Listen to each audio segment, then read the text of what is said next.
이 이야기는 실제 경험이 아닌 여러 사람들의 이야기를 바탕으로 각색된 창작 스토리입니다. 비슷한 상황에 놓인 분들께 위로와 공감을 전하고자 제작되었습니다. 안녕하세요. 오늘은 조금 무거운 이야기를 해볼까 해요. 제 이야기를 꺼내는 게 사실 쉽진 않았는데요. 그래도 누군가에게는 도움이 될 수 있을 것 같아서 용기 내서 얘기해보려고 합니다. 여러분은 혹시 정말 가고 싶은 회사가 있었던 적 있으세요? 밤새 자기소개서 쓰고 이력서 5번, 10번씩 고쳐가며 면접 준비하면서 수십 번 거절당해도 그래도 포기 못하고 바라던 그 회사요. 저한테도 그런 곳이 있었어요. 지금 다니고 있는 이 회사가 바로 그랬어요. 솔직히 말하면 이 회사 붙었을 때 눈물 날 뻔했어요. 정말이에요. 이 회사 로고만 봐도 가슴이 뛰었고 출근 첫날에는 거울 앞에서 셔츠를 몇 번씩 갈아입으면서 실수하면 안 돼. 좋은 인상 남기자. 그렇게 스스로를 다독였던 기억이 나요. 당연히 회사라는 곳이 쉽지 않다는 건 알고 있었어요. 어디를 가든 사람 때문에 힘든 건 어쩔 수 없다. 그런 얘기 많이 들었거든요. 그래서 마음 단단히 먹고 들어갔어요. 조금 힘들어도 참고 열심히 하다 보면 언젠가는 인정받을 수 있겠지. 정말 그렇게 생각했어요. 근데요, 정말 예상을 초월했어요. 제가 상상한 힘듦이랑은 전혀 다른 방향이었어요. 첫 출근 날부터 어쩐지 분위기가 묘하더라고요. 다들 겉으론 친절하게 웃고 계셨지만 뭔가 긴장감이 팽팽했달까요? 그 중에서도 유난히 분위기를 쥐락펴락하는 사람이 있었어요. 딱 봐도 이 회사의 실세 같은 느낌. 다른 분들이 말할 때는 조용히 듣다가 그 사람만 말하면 다들 조용해지고 눈치를 보는 게 너무 느껴졌어요. 그분이 바로 제가 이 이야기를 하게 된 문제의 선임입니다. 처음에는 그냥 좀 카리스마 있는 사람인가 보다, 업무에 진지하고 엄격한 스타일인가 보다 그렇게 넘겼어요. 근데 제가 그 사람한테 처음으로 말을 걸었던 순간부터 뭔가 이상한 기류가 흘렀어요. 죄송한데요. 이 부분 제가 잘 이해가 안 돼서요. 혹시 시간 괜찮으실 때 조금만 설명해 주실 수 있을까요? 그렇게 정말 공손하게 여쭤봤어요. 근데 그 사람이 절쓱 위아래로 훑어보더니 살짝 기웃는 듯한 얼굴로 이렇게 말하더라고요. 이거 이해 안 되는 사람이 있네? 와, 신기하다!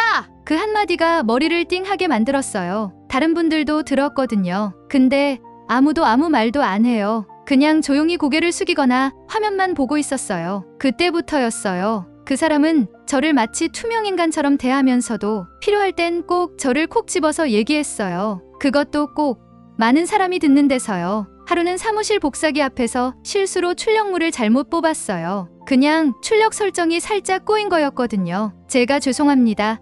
다시 출력해서 가져오겠습니다라고 바로 말씀드렸는데도 그 선임이 뭐라고 했는지 아세요? 어휴, 진짜 머리가 안 돌아가나 봐.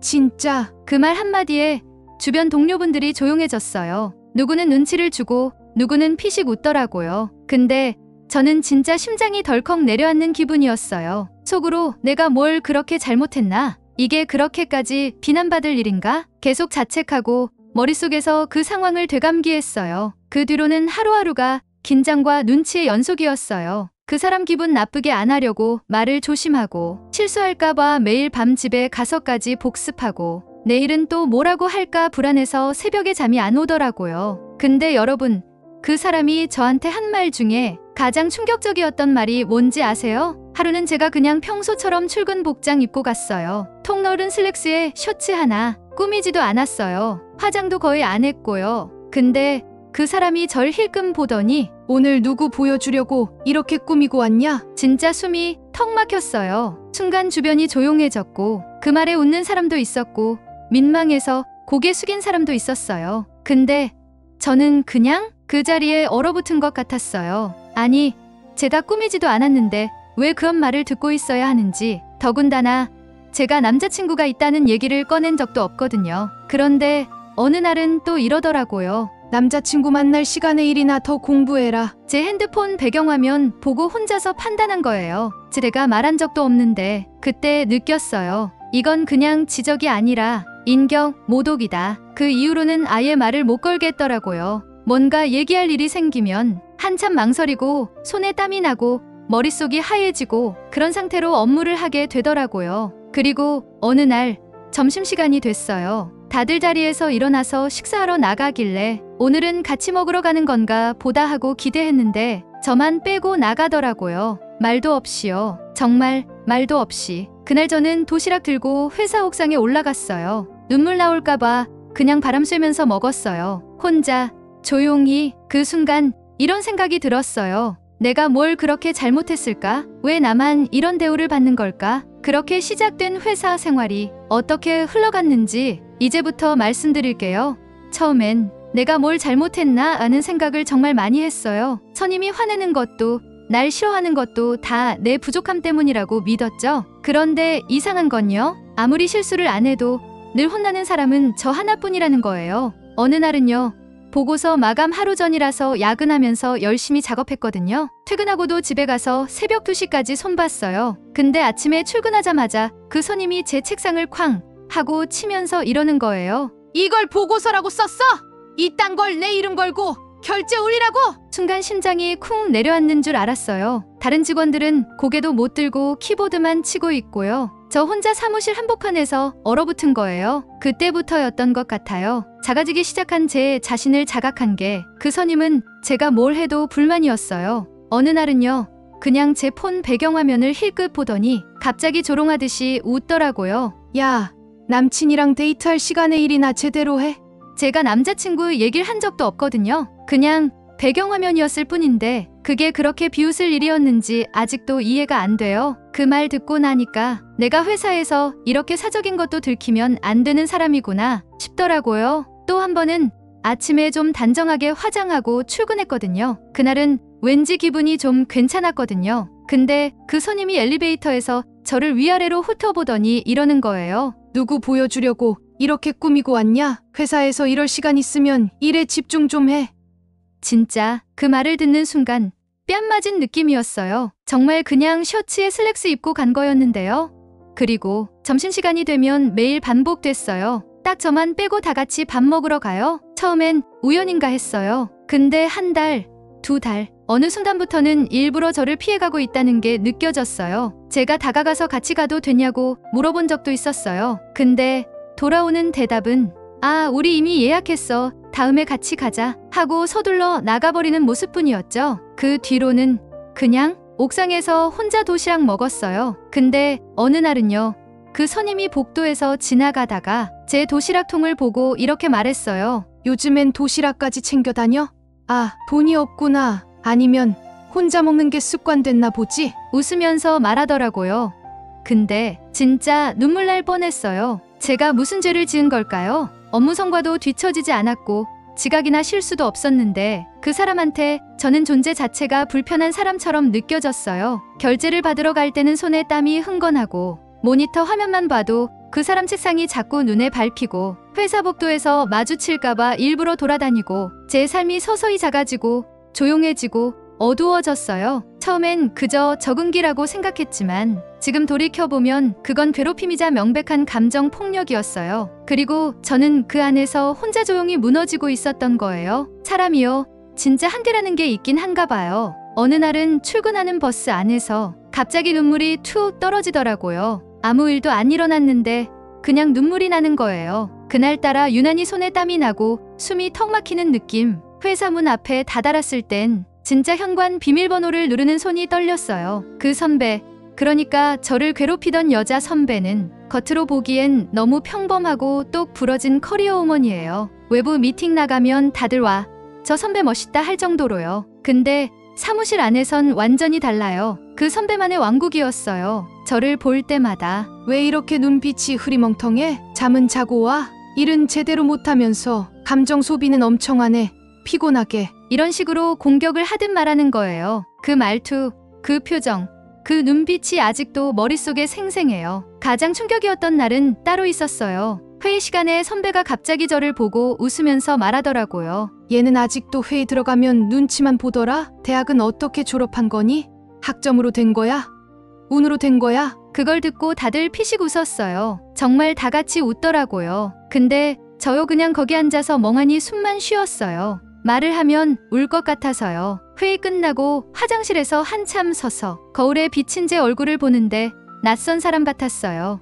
퇴사, 그 단어가 그날부터 머릿속을 떠나지 않았어요. 출근하기 1시간 전부터 심장이 쿵쾅거리고 화장실 가는 걸 핑계로 자꾸 울컥하는 거 참느라 힘들고 사람들 많은 식당이나 복도에서도 제 존재를 지우고 싶어졌어요. 그런데 또 무서웠어요. 내가 여기까지 오려고 얼마나 노력했는데 여기서 그만두면 난 실패자처럼 느껴질 것 같아. 그 선배는 아무렇지도 않게 날 밀어냈는데 나는 왜 이렇게 약하지? 그 생각이 꼬리에 꼬리를 물면서 밤마다 잠을 못 잤어요. 어느 날은 도저히 안 되겠어서 같은 팀에 있는 다른 동료 언니한테 살짝 물어봤어요.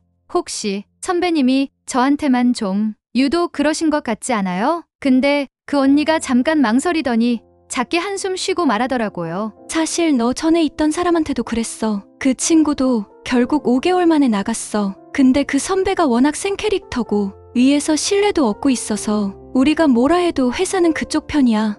미안. 그 말을 듣고 나니까 진짜 희망이 하나도 안 보였어요. 이 회사는 사람보다 말 잘하는 사람을 더 좋아하는 곳이구나. 진짜 아픈 사람은 안 보이는구나. 그날 이후로 저는 회사에서 점점 더 조용해졌어요. 이메일도 메신저도 최소한으로 말하고 점심시간엔 옥상 화단 옆 의자에 앉아 하늘만 한참 쳐다보곤 했어요. 혼자 있는 시간이 무섭지도 않았고 오히려 편했어요. 그래서 진짜 퇴사 버튼을 누르기까지 딱 한 번만 더 버텨보자. 그렇게 하루하루를 지옥처럼 견디기 시작했어요. 사람이요, 정말 바닥까지 무너지면 그때서야 자기 목소리가 들리더라고요. 내가 뭘 잘못했는지, 내가 부족한 건지 끝없이 자책하고 부서졌던 어느 날 혼자 집에 앉아 밤하늘을 멍하니 보는데 문득 이렇게 살아도 괜찮은 걸까? 라는 생각이 들었어요. 그게 처음이었어요. 남의 시선 말고 내 감정을 처음으로 바라본 순간. 그 다음 날 조금은 달라진 시선으로 회사를 다시 봤어요. 선배의 차가운 말투, 회의 중에 날카로운 농담, 팀원들의 묵묵한 방관. 예전엔 그게 다 내 탓인 줄 알았는데 지금 보니 그건 그들의 방식이 문제였던 거예요.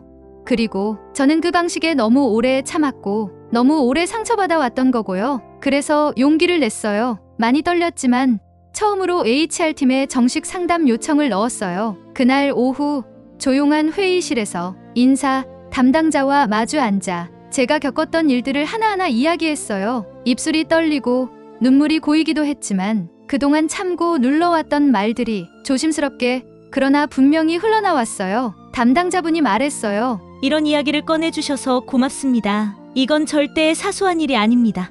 그 말을 듣는 순간 그동안 스스로를 얼마나 작게 여기고 있었는지 깨달았어요. 상담 이후 정식 절차를 밟는 동안에도 선배는 여전히 저를 무시하고 견제했지만 그 이상은 저를 무너뜨릴 수 없었어요. 왜냐면 이제는 나를 내 편으로 만들었기 때문이에요. 그리고 얼마 지나지 않아 저는 결정을 내렸어요. 정말 많이 고민하고 많이 울고 끝없는 회의 끝에 사표를 제출했어요. 마지막 출근 날 아침 엘리베이터에 타기 전 거울 속 제 얼굴을 보는데 이상하게 표정이 편안하더라고요. 그동안 얼마나 아프고 힘들었는지 내가 얼마나 버텼는지를 이제야 인정받은 느낌이었어요. 퇴근 후 사무실을 나와 회사 건물을 마지막으로 올려다봤어요. 그 건물은 그대로였지만 이제는 나를 옥죄던 공간이 아닌 내가 떠날 수 있었던 공간이 됐더라고요. 그 순간 처음으로 잘했다, 나 라는 말이 내 입에서 자연스럽게 나왔어요.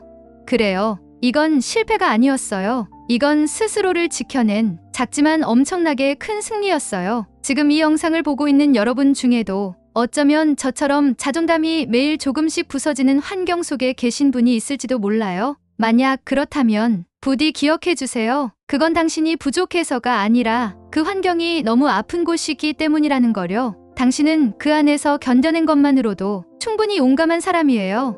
그리고 언제든 나를 지키기 위해 떠날 권리가 있다는 것. 그건 절대 도망이 아니에요. 이 이야기를 끝까지 들어주셔서 고맙습니다. 우리 어디서든 나 자신을 지키며 살아가요. 이 이야기는 실제 사연은 아니에요. 여러분들의 비슷한 상황과 감정들을 모아 극적으로 각색한 창작 이야기입니다. 하지만 누군가는 이와 똑같거나 더 힘든 상황에 계실지도 몰라요. 그런 분들께 작은 위로가 되었으면 좋겠습니다.